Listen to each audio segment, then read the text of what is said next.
Assalomu alaykum aziz insonlar. Hayotning tashqi ta'siri asosida hammamizda ham kasalliklar paydo bo'ladi.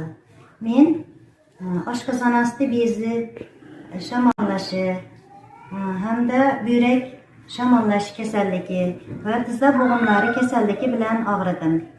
Bu kasalimga davo topish uchun Assalomu alaykum aziz insonlar. Hayotning tashqi ta'siri asosida hammamizda ham kasalliklar paydo bo'ladi.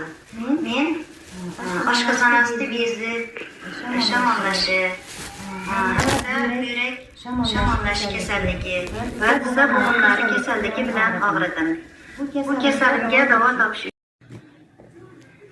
Assalomu alaykum aziz insonlar. Hayotning tashqi ta'siri asosida hammamizda ham kasalliklar paydo bo'ladi. Men oshqozon osti bezi